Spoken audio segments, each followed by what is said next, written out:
नमस्कार, भारत टीवी में आप सभी का स्वागत है। मैं हूं कविता उपाध्याय। आज हमारे साथ में हीनू महाजन जी हैं। इनके बारे में बताऊं तो दिलशाद कॉलोनी वार्ड में आम आदमी पार्टी से पूर्व प्रत्याशी रही हैं और फर्स्ट रनर अप रही हैं। आइए मिलते हैं हीनू जी। आपका बहुत बहुत स्वागत है भारत टीवी में।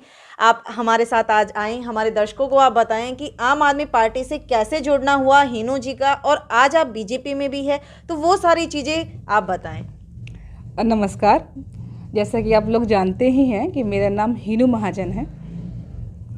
अब आपने मुझसे बात पूछी कि मैंने आम आदमी पार्टी क्यों ज्वाइन करी। जी, मैं आपको ये बताना चाहूँगी कि मैंने आम आदमी पार्टी पहले क्यों ज्वाइन करी। जी, जब ये पार्टी आई उससे पहले एक आंदोलन खड़ा हुआ। जी, आप आंदोलन में अपने नेता के रूप में देखते थे माननीय अन्ना हजारे जी को, माननीय केजरीवाल जी को, माननीय योगेंद्र यादव जी को, माननीय किरण बेदी जी को, माननीय कुमार विश्वास जी को, माननीय जस्टिस हेगड़े जी को, माननीय प्रशांत भूषण जी को।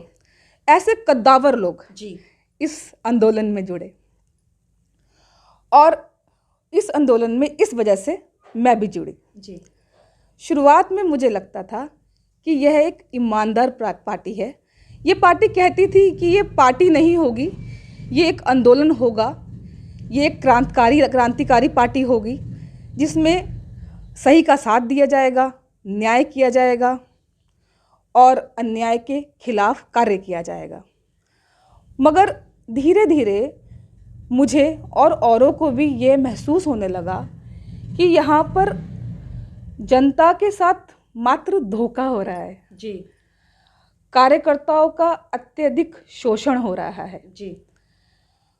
तो फिर मुझे मजबूरी में ये कदम उठाना पड़ा और मैंने फैसला लिया कि जहाँ देश हित की बात आती है, समाज हित की बात आती है, जनता की बात आती है, वहाँ मैं समाज के साथ हूँ, जनता के साथ हूँ, देश के साथ हूँ। हीनू जी, उस लिस्ट में जिसमें केजरीवाल जी के दूसरे अपोजिट जो एक लिस्ट तैयार हुई, जिसमें उन लोगों की लिस्ट थी जिन्होंने केजरीवाल जी का साथ छोड़ दिया जैसे ही वो सीएम बने, यानी कि आप भी उसी लिस्ट में शामिल हो गई जहां किरण बेदी जी या फिर भूषण जी या फिर हमारे कुमार विश्वास जी रहे। क्या कारण था केजरीवाल जी को छोड़ने का? क्या उनके अंदर आपको सत्ता की लालसा ज़्यादा नजर आई? देखो, मुख्य कारण क्या था? मुख्य कारण क्या था? यह था कि ये लोग बार बार यू टर्न ले लेते हैं। अच्छा। आप देखिए, आंदोलन के समय ये बात आई कि जन लोकपाल बिल लाएंगे। कहाँ गया जन लोकपाल बिल? आपको याद होगा कि जब इलेक्शन लड़ने के लिए माननीय केजरीवाल जी आए तब उस समय स्वर्गीय शीला दीक्षित जी सत्ता में थी। इन्होंने कहा कि अगर जनता मुझे चुनती है तो मेरे पास शीला दीक्षित जी के खिलाफ 365 सबूत है। उन्होंने इस लेडी का अपमान किया। जनता ने इनकी बातों पे विश्वास किया और इनको वोट दिए, इन्हें अपना नेता माना। मगर आप बताइए, क्या आज तक एक भी सबूत लाए हैं ये शीला दीक्षित के खिलाफ? छू भी नहीं पाए, और वो देखिए कहाँ बैठी हैं। आप एक बात और ध्यान से सोचिए, जब ये आए थे तो इन्होंने क्या कहा था? इन्होंने कहा था कि देश इसलिए जूझ रहा है कि देश में महंगाई है, दिल्ली में महंगाई है, और दिल्ली में महंगाई का एकमात्र कारण है वो है डीजल पर लगाया गया सरकार द्वारा टैक्स। इन्होंने कहा कि जब मेरी सरकार बनेगी तो मैं इस टैक्स की दर को कम करूंगा। मगर 15 जुलाई 2015 में जब इनकी सरकार बनी, उस समय कांग्रेस के काल में 12.5% डीजल पर वैट लगता था। और 15 जुलाई 2015 को इन्होंने उस वैट की दर को घटाने की बजाय बढ़ा दिया। इन्होंने किया 16% और बाद में इन्होंने इसे 20% किया। और जब दूसरी बार इनकी सरकार बनी तो इन्होंने इस वैट की दर को 30% कर दिया। अब आप बताइए, जो इस बात के लिए वोट मांग रहे थे कि वे महंगाई कम करेंगे, तो उन्होंने अपने कार्यकाल में इसको 30% किया और जब इनकी चाल ही इन पर उल्टी पड़ी तब इन्होंने फिर से इसको घटाकर 16.75 किया। तो आप देख सकते हैं कि हर जगह ये यू टर्न ले रहे थे। आपको मैं एक बात और याद दिलाऊं, जब जीएसटी का कानून आया कि एक देश एक कानून, तो जब केंद्र ने जीएसटी का कानून लागू किया तो केजरीवाल जी ने अपना स्पेशल सत्र बुलाया और उन्होंने इस कानून को लागू किया। और बाद में जब उन्होंने देखा कि और राज्य इसका विरोध कर रहे हैं तो उन्होंने झूठ मूठ का नाटक किया और जंतर मंतर पे इसका विरोध शुरू कर दिया। तो हर बार यू टर्न अच्छी बात नहीं होती है। हम पढ़े लिखे हैं, जनता के बीच में रहते हैं, हमें उनको जवाब देना है। तो बताइए हम उनके यू टर्न को, इनकी नीयत को बार बार किस तरीके से हम जनता को बताएं। जी हीनो जी, दिल्ली वासी ने वोट ये सोच करके दिया कि पढ़ा लिखा वर्ग का व्यक्ति है, कुछ पढ़ा लिखा काम करेगा। आप भी बाय प्रोफेशन एडवोकेट हैं, पढ़ी लिखी महिला हैं, सशक्त महिला हैं। क्या लगता है इतना ज़्यादा सत्ता में वो खो गए, आज अपने आप को प्रधानमंत्री के लिए वो सोचते हैं कि मैं काबिल हूँ और 2024 में मैं प्रधानमंत्री बन सकता हूँ। क्या लगता है कि वाकई में इसलिए अपने छूटते चले गए और वो आगे बढ़ते चले गए? एक समय था उन्हें फ्लैट नहीं चाहिए था, घर नहीं चाहिए था, गाड़ी नहीं चाहिए थी, कसम तक खा ली थी अपने बच्चों की। क्या झूठा शब्द जो बीजेपी वाले उनके लिए इस्तेमाल करते हैं, क्या कहेंगे इस विषय पर? देखिए, हमने ये कभी नहीं कहा कि हमारे माननीय मुख्यमंत्री जी ज्ञानी नहीं हैं। जी, हम तो ये कहते हैं वो बहुत ज्ञानी हैं, मगर दुर्भाग्य से उन्होंने अपने ज्ञान का सही तरीके से यूज़ नहीं किया। जी, जब भी आप किसी ऐसी पोस्ट पर आते हैं जिसमें आपको जनता का प्रतिनिधि करना होता है, उसमें आपके अंदर एक भाव होना चाहिए कि जनता के लिए अच्छे काम करने की नीयत। जी, लेकिन जब आप जनता को ही मूर्ख बनाने लगते हैं तो आप उसी जगह उसी वक्त वहीं रुक जाते हैं। जी, मैं आपसे एक बात पूछती हूँ कि जब इन्होंने इलेक्शन लड़ा था और जनता से वोट मांग रहे थे तो इन्होंने एम्स में क्या कहा था? इन्होंने कहा था कि जितने भी लोग कॉन्ट्रैक्ट जॉब पे काम कर रहे हैं, 365 डेज राउंड द क्लॉक काम करते हैं, मैं उन सबको परमानेंट कराऊंगा। इन्होंने यह भी कहा था कि जो कॉन्ट्रैक्ट माफिया है इसको बेखूबियाँ समझते हैं, अच्छे से समझते हैं। इन्होंने बताया था कि जो आपका कॉन्ट्रैक्ट माफिया है ये किस तरीके से आपकी आधी तनख्वाह खा जाता है या आपका पीएफ का पैसा खा जाता है। अगर इनको मौका मिला तो ये कॉन्ट्रैक्ट माफिया को ख़त्म कराएंगे और परमानेंट जॉब दिलाएंगे। क्या इन्होंने आज तक किसी को परमानेंट जॉब दिलाई? क्या कॉन्ट्रैक्ट माफिया ख़त्म किया? इसी तरीके से बहुत सारी बात है। आप मुझे यही बता दो चलो कि ये जेल क्यों गए थे? आपको याद होगा कि माननीय मुख्यमंत्री जी जेल भी गए थे। किस केस में गए थे? इन्होंने जो है मानहानि के केस में गए थे। इन्होंने गडकरी जी को और स्वर्गीय अरुण जेटली जी को ये कहा था कि ये जो है करप्टेड लोग हैं। और उसके बाद आपको ये बात जानकर बहुत हैरानी होगी कि इन्होंने वकीलों को जो पैसा दिया अपना केस लड़वाने के लिए, इनको अपने पॉकेट्स देना चाहिए था, मगर इन्होंने दिल्ली सरकार के फंड से 1 करोड़ रुपये दिया। अच्छा, क्या ये अच्छी बात है? क्या ये धोखा नहीं? जो केस आप अपने लिए लड़ रहे हो क्या वो पैसा दिल्ली सरकार के फंड से दोगे? और बाद में क्या हुआ? अगर आप इतने ही आपको विश्वास था कि ये लोग करप्टेड है तो आपने कोर्ट के अंदर फिर इन दोनों से माफ़ी क्यों मांगी? आपने माफ़ी मांगी, उसके बाद इन दोनों ने इस केस को विड्रॉ किया। यानी बार बार पलटी मारना, किसी को भी आप आरोपी बोल देते हो, किसी को भी आप भ्रष्ट बोल देते हो। आप बताइए फिर ये क्या हम अपने नेता से ये उम्मीद करते हैं?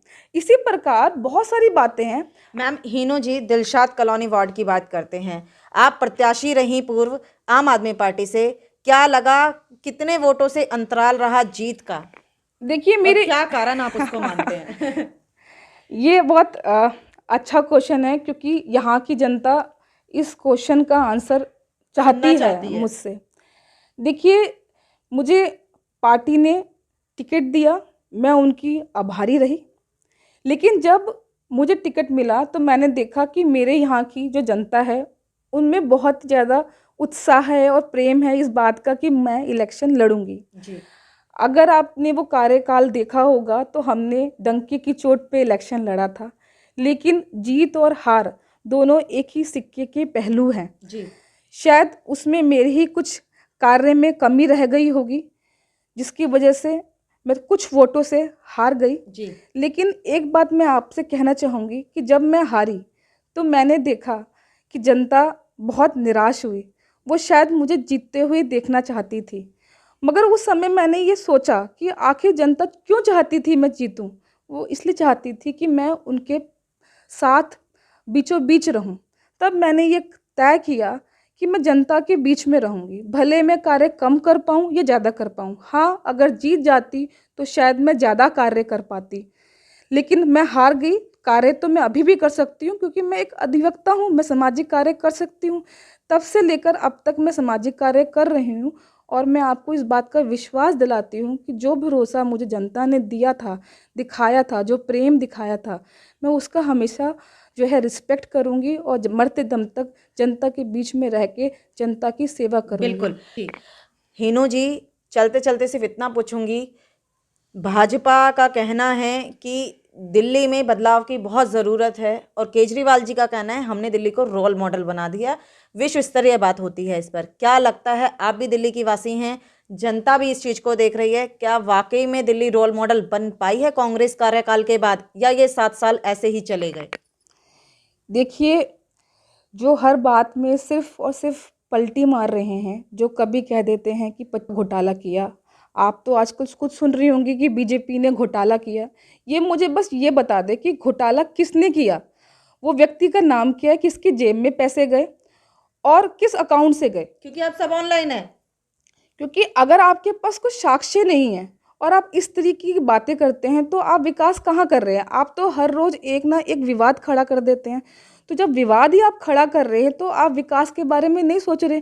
और आपने ऐसा क्या कार्य कर दिया जिसको हम ये कहें कि आपने दिल्ली को बदल दिया।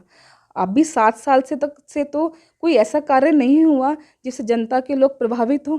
आप कहते हैं पानी माफ़, पानी माफ़। मैं पूछती हूँ पानी माफ़ का मतलब क्या होता है? कि पानी का पैसा कहीं नहीं लिया जाएगा। अगर पानी का पैसा नहीं लिया जाएगा तो सड़कों पे बिस्लरी की बोतलें क्यों बिक रही है? जी ये क्या आपने बिस्लरी माफिया खोल रखा है? पानी माफ का मतलब होता है दिल्ली का नागरिक जहां पर भी पानी जाए। तो मिल रहा है लेकिन वो गंदा मिल रहा है कुल मिलाकर के। जी, आदमी पानी क्या को करेगा? पानी साफ भी नहीं पिएगा, बिस्लरी तो मैम, पीनी पड़ेगी। पानी को तो आप खरीद रहे हो। जी जब खरीद रहे हो तो पानी माफ क्या है? ये सिर्फ और सिर्फ लोगों को गुमराह करते हैं। गरीब जो है पढ़ा लिखा नहीं है, वह इन चीज़ों को नहीं समझ जी पाता और वो इनकी बातों में आ जाता है। विकास के नाम पे कोई कार्य नहीं हुआ। मैम, सिर्फ इतना पूछूंगी चलते चलते कि क्या केजरीवाल जी का जो जातिवाद पर कार्ड खेला जा रहा है, हिंदू को बांटा जा रहा है, कितना सही मानती हैं? उनका अपना जो आम आदमी पार्टी के लोग हैं उनका कहना है कि अलग अलग कुल मिलाकर के जातिवाद पर सवाल किया जा रहा है। इन्हें तो सिर्फ पॉलिटिक्स करनी आती है। ये बात आप भी जानते हैं और मैं भी जानती हूँ। जिन्होंने देश के सर्जिकल स्ट्राइक पर भी सबूत मांग लिए हों तो इनके लिए ये बात बहुत छोटी है। जी देखिए, मैंने ये पार्टी इसलिए ज्वाइन करी है बीजेपी, क्योंकि ये राष्ट्र हित की पार्टी है। जी ये राष्ट्र हित के आगे अगर बलिदान भी देना पड़े तो ये पीछे नहीं हटती। जी अगर ये पार्टी अपोजिशन में भी है और राष्ट्र हित की बात आती है, देश की बात आती है, देश के लोगों की बात आती है, तो ये समर्थन करती है। ये जातिवाद जैसा प्ले कार्ड कभी नहीं खेलती। तो ऐसी पार्टी से जुड़ना मेरे लिए अपने आप में बहुत फ़ख्र की बात है और मैं चाहती हूँ कि मैं समाज के कार्य उसी तरीके से कर सकूँ जिस तरह के मैं सपने देखती थी। और मुझे बहुत ही इस बात का गर्व है कि अब मैं वो पूरे कर पाऊँगी, क्योंकि अब जो मैं कार्य कर रही हूँ अपने यशस्वी प्रधानमंत्री जी के दिशा पे कर रही हूँ। बिल्कुल मैम, 2022 निगम चुनाव किसको देखती हैं? भाजपा का कमल खिल रहा है या झाड़ू वापस आ रही है या फिर वापस से पंजा, क्योंकि कांग्रेस भी अभी जीवंत है।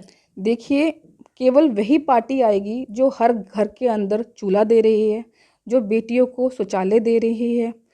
यही वही पार्टी आएगी जो लोगों के बारे में सोचती है, जिसने उजाला योजना दी, जन धन योजना दी, सीधे गरीबों के बैंक अकाउंट में पैसे आ रहे हैं। तो ऐसी पार्टी जो गरीबों के बारे में सोचती है, देश के बारे में सोचती है, लोगों के बारे में सोचती है, बच्चों की एजुकेशन के बारे में सोचती है, ऐसी पार्टी ही तो आएगी। और कौन सी पार्टी आएगी? अगर विश्व स्तर पे आज ये पार्टी इतनी मजबूत हो रही है तो वह अपनी नीयत से हो रही है, अपने कार्य से हो रही है। बिल्कुल सही बात है। आपने हीनू महाजन जी को सुना, बाय प्रोफेशन एडवोकेट हैं, पूर्व प्रत्याशी रही हैं दिलशाद कॉलोनी वार्ड से और प्रेजेंट में भाजपा से कार्यकर्ता हैं। सबसे बड़ी बात, पढ़ी लिखी महिला हैं, सशक्त महिला हैं, एक ही बात टू द पॉइंट कहती रही हैं कि झूठ की राजनीति चल रही है। दिल्ली वासियों को जागना होगा, अपनी आंखें खोल करके हमें देखना होगा। पढ़े लिखे आप भी हैं और घर आप भी चलाती हैं जो घर में महिलाएं बैठी हैं, और जो हमारा युवा है वो भी ना समझ नहीं है, सारी चीज़ें समझता है। अब देखने की बात यह है कि हम लोग डिसाइड क्या करते हैं, दिल्ली को किन के हाथों में सौंपते हैं। धन्यवाद।